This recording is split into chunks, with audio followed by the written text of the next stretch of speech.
Hello and welcome guys, मैं हूं आपका दोस्त और होस्ट राहुल रावत। आप सभी का एक बार फिर से स्वागत करता हूं आपके अपने YouTube channel one step up nothing is impossible में।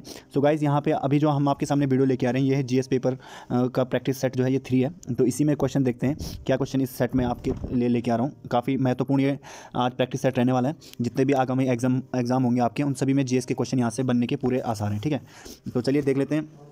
क्वेश्चन नंबर है शक्तिशाली केंद्र के साथ भारत की संघात्मक व्यवस्था किस देश से संबंधित है। ठीक है, ये किस देश के संविधान से ये प्रेरित है। जो हमारे यहाँ पे संघात्मक व्यवस्था है वो किस देश से ली गई है, क्वेश्चन ये कहना चाह रहा है आपसे। तो ऑप्शन ए है आपके पास कनाडा, बी आपके पास ब्रिटेन, सी आयरलैंड और डी यूएसए। तो गाइज, इसका जो राइट आंसर हो जाएगा ये हो जाएगा आपका ऑप्शन ए कनाडा। ठीक है, कनाडा से हमने संघात्मक व्यवस्था ली है, इस चीज़ को आप ध्यान रखेंगे। इसके अलावा क्वेश्चन नंबर दूसरा है जो क्वेश्चन नंबर 2 है भारतीय संविधान में विधि निर्माण की प्रक्रिया के किस देश से ली गई है। ठीक है, विधि निर्माण की प्रक्रिया यहाँ पे पूछी जा रही है किस देश से ली गई है।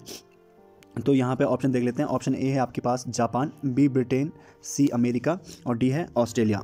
तो गाइज, इसका जो राइट आंसर हो जाएगा ये हो जाएगा आपका ऑप्शन नंबर बी ब्रिटेन। ठीक है, ध्यान रखिएगा, ऑप्शन नंबर बी ब्रिटेन इसका राइट आंसर हो जाएगा। इसके अलावा यदि आपसे क्वेश्चन ऐसा पूछा जाता है विधि द्वारा स्थापित प्रक्रिया किस देश से ली गई है, तो ये आपका लिया गया है जापान से, आप ध्यान रखिएगा। साथ ही यदि आपसे पूछा जाता है कि यथोचित विधि प्रक्रिया कहाँ से ली है, तो ये ली है अमेरिका से। तो आपको ये तीनों चीज़ें ध्यान में रखनी है।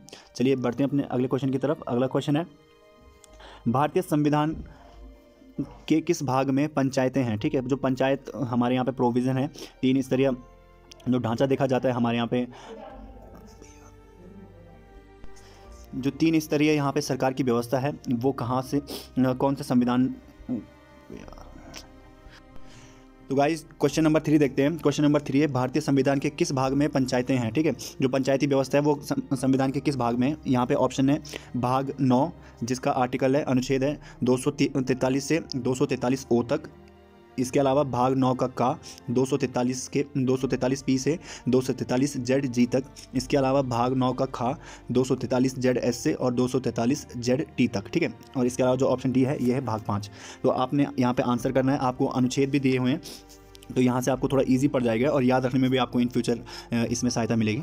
तो गाइज, इसका आंसर देख लेते हैं। इसका जो आंसर है ये है ऑप्शन नंबर ए, अनुच्छेद 243 से 243 ओ के अंतर्गत, यानी कि 243 से 243 ओ के अंदर आपको यहाँ पे पंचायतें मिलेगी, जो कि भाग 9 है। ठीक है, नेक्स्ट क्वेश्चन की तरफ। अगला क्वेश्चन है निर्वाचन आयोग भारतीय संविधान के किस अनुच्छेद में है। तो निर्वाचन आयोग आपने बताना है। निर्वाचन आयोग के लिए आपके पास ऑप्शन है 324, 308, 343 और 368। तो यहाँ पे गाइज, जो इसका राइट आंसर हो जाएगा ये हो जाएगा ऑप्शन ए 324। इसके अलावा जो ये भाग है ये भाग 15 के अंतर्गत आता है, जो 324 से 329 के कौ तक है। आज थोड़ा क्षमा चाहूँगा दोस्तों, तबीयत ठीक नहीं है थोड़ा, इस वजह से आवाज़ में प्रॉब्लम हो रही है ज़्यादा। तो लेकिन चलिए, ये ज़्यादा इंपॉर्टेंट है कि क्वेश्चंस जो हैं यहाँ पे, तो इन पे ज़्यादा फोकस रखेंगे, आवाज़ को आप थोड़ा नेगलेक्ट कीजिएगा आज के लिए। तो अगला क्वेश्चन देखते हैं अपना, क्वेश्चन नंबर 5। भारत के मूल संविधान में कुल कितनी अनुसूचियाँ थीं। तो ऑप्शन देखते हैं इसके। ऑप्शन नंबर ए है 10, यानी कि 10, बी 8, सी 9 या डी 7। तो गाइस, इसका जो राइट आंसर हो जाएगा ये हो जाएगा आपका ऑप्शन बी, यानी कि 8 कुल अनुसूचियाँ थी हमारे मूल संविधान में। इसके अलावा आपको पूछा जाता है कि मूल संविधान में भाग कितने थे, तो आप ध्यान रखिए पूरे 22 भाग थे, कोई ऐसा नहीं है कि भाग बड़ा है, तो 22 भाग पूरे हैं। ठीक है, इसके अलावा 6वां क्वेश्चन है भारत में कुल साक्षरता दर कितनी है। तो ये जनगणना से लिया हुआ है, और जनगणना से रिलेटेड 1 या 2 क्वेश्चन आपको मिल जाएंगे। अगर जो आप उत्तराखंड का एग्जाम दे रहे हैं तो वहाँ पे उत्तराखंड के लिए आपको अलग से ये जनगणना पूछी जाएगी, और राष्ट्रीय स्तर पे आपको जनगणना अलग से पूछी जाएगी, तो आपको ध्यान रखना है। तो ये ऑप्शन देख लेते हैं, हमारे यहाँ पे साक्षरता दर कितनी है भारत की। तो ऑप्शन ए है आपका 74.4, यानी कि 74.4। इसके अलावा 78.78। थर्ड ऑप्शन है आपका 82.14, यानी कि 14, और डी ऑप्शन आपके पास 65.46। ठीक है, तो यहाँ पे गाइस जो राइट आंसर हो जाएगा ये हो जाएगा आपका ऑप्शन ए, 74.4% भारत की साक्षरता दर है। जबकि उत्तराखंड के परिप्रेक्ष्य में देखेंगे तो 78.77 या फिर 78 आपको मिलती है, और 82.14 है ये हमारी राष्ट्र में पुरुषों की साक्षरता दर है। ठीक है, तो इस चीज़ों को आप ध्यान रखेंगे, काफ़ी बेहतरीन क्वेश्चन है ये। इसके अलावा अगला क्वेश्चन देखते हैं, भारत की स्थलीय सीमा की कुल लंबाई कितनी है। ये काफ़ी इंपॉर्टेंट क्वेश्चन हो जाता है सभी एग्जामों के लिए, और ये काफ़ी बार पूछा भी गया है आपसे कि स्थलीय सीमा कितनी है। तो रिपीटेड क्वेश्चन आने की भी पूरी संभावनाएं होती हैं यूके पीसीएस के अंदर, और या फिर आप एसएससी का देते हैं तो वहाँ पर भी आपको जीएस के काफ़ी रिपीटेड क्वेश्चन मिलते हैं। तो हो सकता है कि ये भी आपका आ जाए वहाँ पर। तो नहीं, इसके लिए आपको क्वेश्चन में ध्यान रखना है, और जो आंसर दे रहा हूँ उसको भी आपको कहीं पे नोट डाउन करते हुए चलना है साथ में, ठीक है। तो ऑप्शन देख लेते हैं। ऑप्शन ए आपके पास 15,106.7 किलोमीटर, 7,516.6 किलोमीटर, 12,106.7 किलोमीटर, इसके अलावा 13,616.6 किलोमीटर। तो गाइस इसका जो राइट आंसर हो जाएगा ये हो जाएगा आपका ऑप्शन ए 15,106.7 किलोमीटर।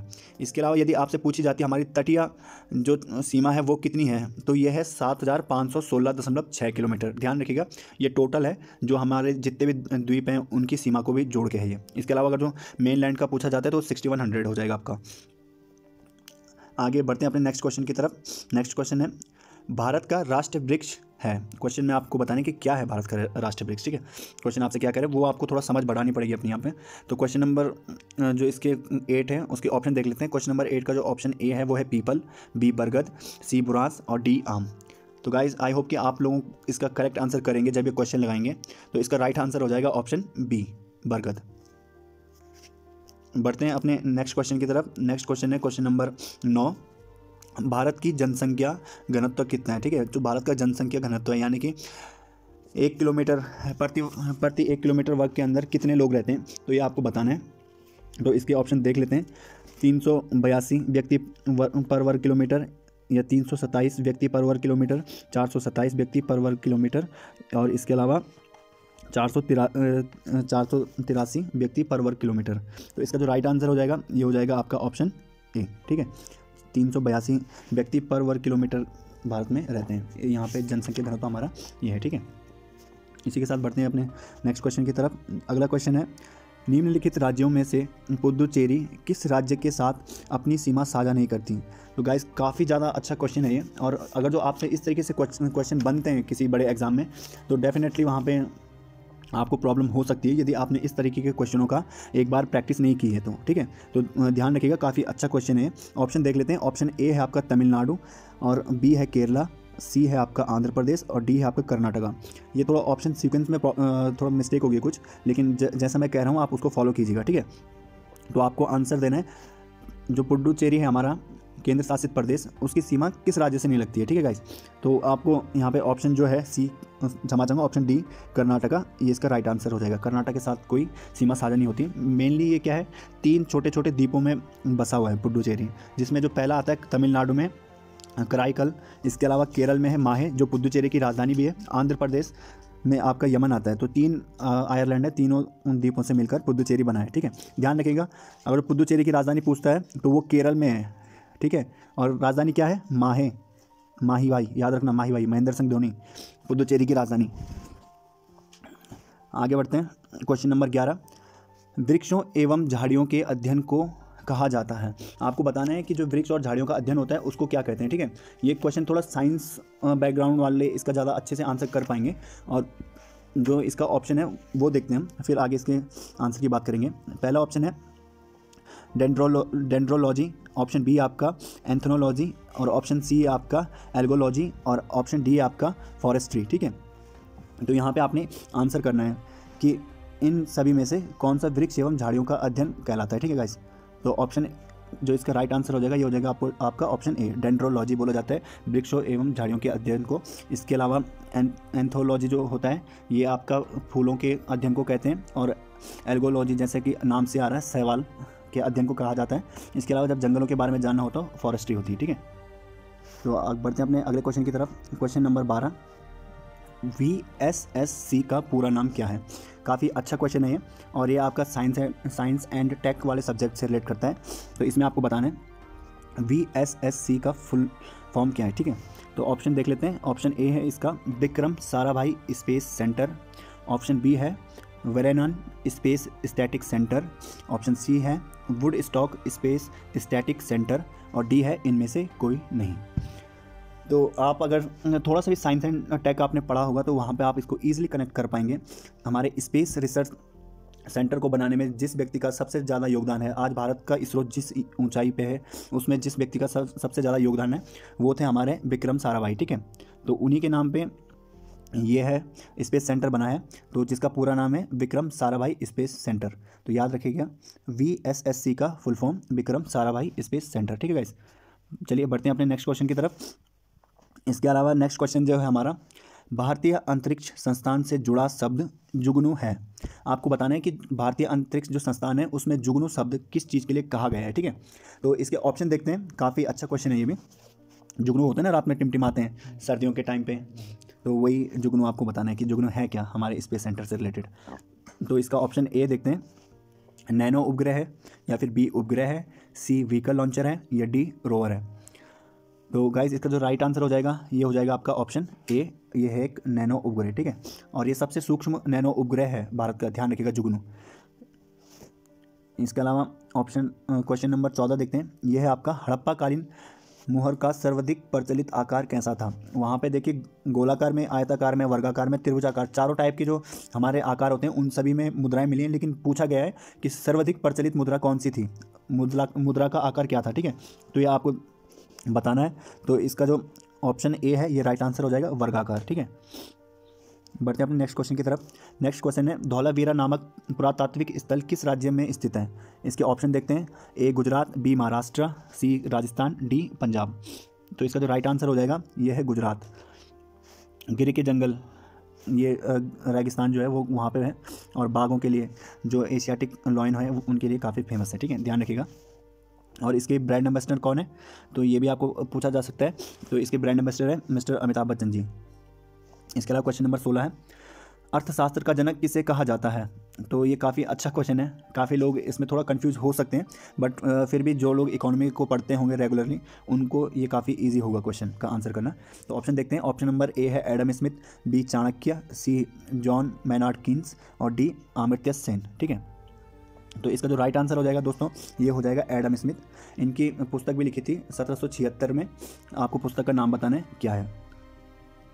अगला क्वेश्चन देखते हैं, मिश्रित अर्थव्यवस्था की संकल्पना किस अर्थशास्त्री के विचारों से प्रेरित थी। आज इंडिया जो एक मिक्स इकोनॉमी है, आपको पता होगा मिक्स इकोनॉमी का सबसे बड़ा उदाहरण हमारा देश है। तो ये जो संकल्पना है मिक्स इकोनॉमी की, ये कहाँ से आई, किस अर्थशास्त्री के विचारों में थी, आपको बताना है। ऑप्शन है इसके एडम स्मिथ, बी चाणक्य, सी जॉन मैनार्ड कीन्स, और डी अमर्त्य सेन। तो गाइस जो इसका राइट आंसर हो जाएगा ये होगा आपका option C, John Maynard Keynes. और कीन्स के बारे में बता दूं आपको, जो माइक्रो इकोनॉमी आप पढ़ते हैं उसके जनक भी मैनार्ड कीन्स को ही कहा जाता है। ठीक है, और जबकि माइक्रो आती है जो माइक्रो के एडम स्मिथ, और मैक्रो जो आती है मैनार्ड कीन्स।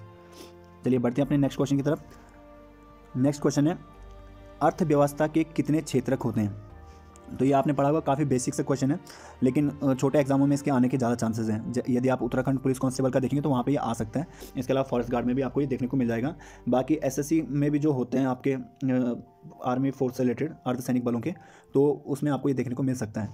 तो इसके ऑप्शन देखते हैं, ऑप्शन ए है 2, बी 3, सी 4 और डी 5।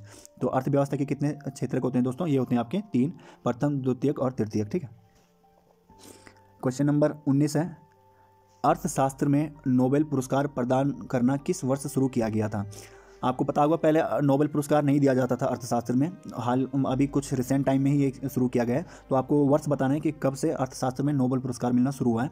ऑप्शन देखते हैं, ऑप्शन नंबर ए आपके पास 1979 यानी कि 1979, दूसरा आपका 1969 1969, तीसरा आपका 1990 यानी कि 1989, और डी आपका 2007 यानी कि 2007। तो इसका जो राइट आंसर हो जाएगा दोस्तों ये हो जाएगा 1969। आपको क्वेश्चन यहाँ से एक क्वेश्चन मैं आपके लिए अलग से दे रहा हूँ कि भारत के कौन से ऐसे व्यक्ति हैं जिनको पहली बार अर्थशास्त्र में नोबेल पुरस्कार मिला। ठीक है, और अगर जो आपको इजी लग रहा है तो दूसरा क्वेश्चन भी ले लीजिए इसी के साथ का, कि भारतीय मूल के ऐसे कौन से दूसरे व्यक्ति थे जिनको नोबेल पुरस्कार मिला और कब मिला। ठीक है, तो आपको बताना है। उम्मीद करता हूँ कि आप इसका आंसर जरूर कमेंट बॉक्स में करेंगे। क्वेश्चन नंबर 20 है जो इस सीरीज़ का लास्ट क्वेश्चन है आज की डेट का। तो यहाँ पे देखते हैं, गांधीवादी अर्थव्यवस्था किस सिद्धांत पर आधारित है। ठीक है, तो गांधीन इकोनॉमी जो होती है ये कौन से सिद्धांत पे है ये आपको बताना है। ऑप्शन ए आपके पास कार्ल मार्क्स के सिद्धांत पर, बी आपके पास न्यास के सिद्धांत पर, सी आपके पास राष्ट्रीय आय के सिद्धांत पर, और डी है प्रति व्यक्ति आय के सिद्धांत पर। ठीक है, तो गाइस जो इसका राइट आंसर हो जाएगा ये हो जाएगा आपका ऑप्शन बी, न्यास के सिद्धांत पर। तो इसी के साथ आज का वीडियो समाप्त करते हैं। उम्मीद करता हूँ कि आपको ये सारे क्वेश्चन काफ़ी पसंद आए होंगे और आने वाले एग्जाम में ये आपकी हेल्प करेंगे। तो इसी के साथ वीडियो यहीं पे रोकते हैं। जय हिंद, जय भारत।